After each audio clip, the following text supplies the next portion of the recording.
আজ মঙ্গলবার 15ই বৈশাখ 2025 সালের 29শে এপ্রিল। মিথুন রাশি, মিথুন লগ্ন, জেমিনি সাইনের জাতক জাতিকাদের দিনটি মিশ্র প্রকৃতির অতিবাহিত হবে।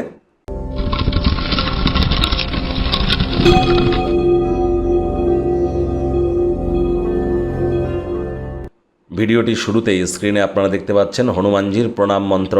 মনোজবং মারুত্তুল্য বেগং জিতেন্দ্রিয়ং বুদ্ধিমত্তম বরিষ্ঠম বাতাত্মজং বানর্জিত মুখ্যং শ্রীরামোদিতং শরণ্যম প্রপদ্যে। এটি আজ আপনারা স্নান করবার পর পঞ্চমুখী হনুমানজির একটি ছবি দক্ষিণ দিকের বা পূর্ব দিকের দেওয়ালে রাখুন। স্নান করবার পর একটু ধূপ দেখিয়ে প্রথমে সীতামাইয়া রামজির নাম জপ করুন।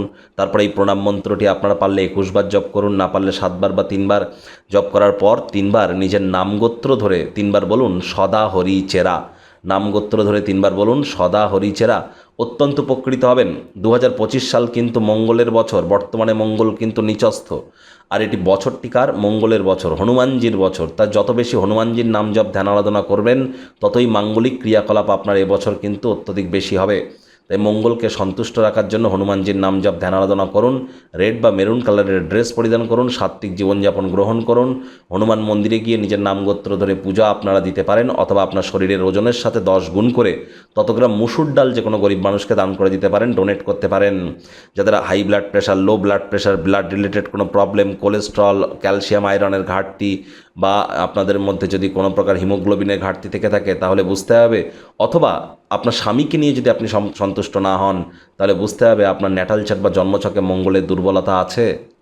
ভাগ্য মিটার আজ আপনাদের বলছে 4.5 আউট অফ 10। ভাগ্য আপনাদের অনুকূলেই থাকবে। দেখুন, কোনো নেতিবাচক বা নেগেটিভ কথাবার্তা বলতে আমাদেরও কিন্তু ভালো লাগে না, তবে গ্রহ নক্ষত্রের হেরফের অনুযায়ী ইন জেনারেল ডেলি প্রেডিকশন আমরা প্রস্তুত করে থাকি। যাদের চন্দ্র রাশি মিথুন, এই গণনা তাদেরই কিন্তু অধিকাংশ ক্ষেত্রে খাটবে, আর যাদের মিথুন লগ্ন তাদের কিন্তু আংশিক খাটতে চলেছে। পরসমালোচনা, পরচর্চা, পরনিন্দা, রাগ, বিদ্বেষ, হিংসা, ঘৃণা, অহংকার, ইগো, এই ধরনের নেতিবাচক অনুভূতির আশ্রয় গ্রহণ করা থেকে নিজেদেরকে বিরত থাকুন। আজ কোনো প্রকার টেনশন যদি আপনাদের মস্তিষ্কে আসে তাহলে আপনারা চেষ্টা করুন দুপুরবেলা কোনো গাছের ছায়াতে গিয়ে বসবার, অথবা অবসরকালীন সময় মন্দির, মসজিদ, গুরুদ্বারা ভ্রমণ করার। আধ্যাত্মিক কর্তাকর্তাদের সংস্পর্শে যান, মানসিক প্রফুল্লতা অর্জন করবেন। নতুন যে মানির ডিলিংসগুলি সম্পূর্ণ হওয়ার কথা ছিল সেগুলি আকাঙ্ক্ষা অনুযায়ী ফল হয়তো দেবে না। অর্থ বিনিয়োগের ক্ষেত্রে কোনো প্রকার তাড়াহুড়ো হটকারিতা করবেন না। মনে রাখবেন, তাড়াহুড়ো হটকারিতা শয়তানের কাজ। আর ধৈর্যে বসতে লক্ষ্মী, ধৈর্য ধরে এগিয়ে যান। ব্যয়বহুল একটি দিন, খরচ কিন্তু বাড়তে চলেছে। প্রত্যেকটি সিদ্ধান্তের ক্ষেত্রে আপনাদেরকে আজ অত্যন্ত বিবেচক হতে হবে। নতুন উদ্যোগ খরচকে পিছিয়ে দিতে বলেছি। চাকরিজীবী যারা আছেন তাদের অফিসে কম কথা বলে কাজ বেশি করতে হবে। মনের থেকে মস্তিষ্ককে বেশি দাম দিতে হবে। কোনো প্রকার অফিস পলিটিক্স বা গসিপিংয়ের অংশ যেন হবেন না। বসের কিন্তু কুনজরে পড়ে যেতে পারেন। রাজনীতিবিদ যারা আছেন জনসংযোগ বৃদ্ধি করুন। কঠোর কায়িক পরিশ্রমের কোনো বিকল্পই কিন্তু নেই। শিক্ষার্থী বিদ্যার্থীদের পড়াশোনায় মনোযোগ আরও বৃদ্ধি করতে হবে। উচ্চশিক্ষার জন্য যারা বিদেশ যাত্রার কথা ভাবছিলেন, ভাগ্যদেবীও আজ আপনাদের পক্ষেই আছেন। সন্তান সন্ততি থেকে থাকলে তারাও তাদের কৃতিত্বের দ্বারা আপনাদেরকে গর্বিত করবে। হাউসওয়াইফদের জন্য দিনটি এক প্রকার বেশ। প্রেমিক প্রেমিকা, স্বামী স্ত্রী উভয়ের ক্ষেত্রেই বলবো, না ভাব ভালোবাসা, রোম্যান্স, না তর্ক বিতর্ক, অশান্তি, কোনোটাতেই বাড়াবাড়ি যেন করবেন না। অন্যান্য দিনের ন্যায় আজকের দিনটিকে সাধারণ হিসেবে ট্রিট করবার আপ্রাণ প্রচেষ্টা করুন।